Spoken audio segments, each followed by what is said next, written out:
আসসালামু আলাইকুম। আপনাদের এখন দেখাবো যে কিভাবে ePub ফাইলে কোনো এরর থাকলে সেটা আমরা বুঝতে পারবো কিংবা এররটা ডিটেক্ট করতে পারবো। তো সেটা করার জন্য আমাদের ePub এর একটা প্লাগইন লাগবে, ePub চেক নামের। ওই প্লাগইনটা আমি লিংক দিয়ে দিব ভিডিও ডেসক্রিপশনে, ওখান থেকে ডাউনলোড করে নেবেন। আর তাছাড়াও আরও 2টা জিনিস লাগবে এই প্লাগইনটা ইনস্টল করার আগে পূর্ব প্রস্তুতি হিসাবে।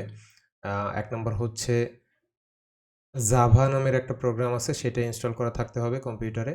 আর একটা হচ্ছে পাইথন ইনস্টল করা থাকতে হবে। এই দুইটারও লিঙ্ক আমি দিয়ে দিব ভিডিও ডেসক্রিপশনে। ডাউনলোড করে এটা সিম্পলি ইনস্টল করে নেবেন।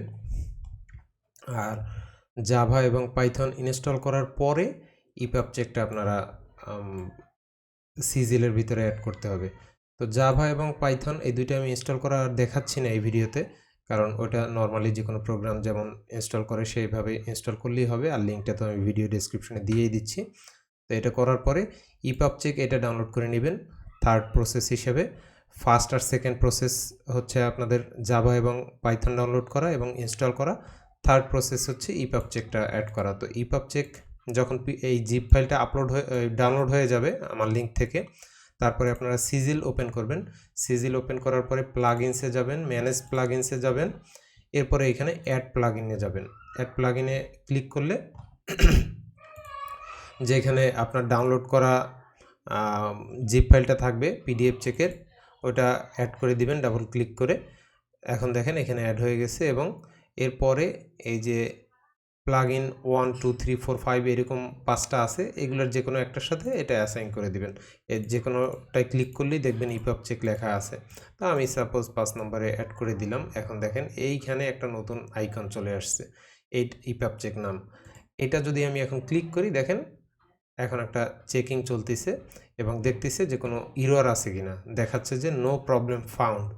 তো আমি যদি আরও 2-1টা বই চেক করে দেখাই, দেখবেন এইটাতে সম্ভবত এরর ধরবে।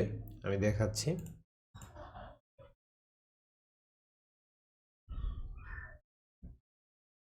এই যে, তো এরকম এরর দেখাবে।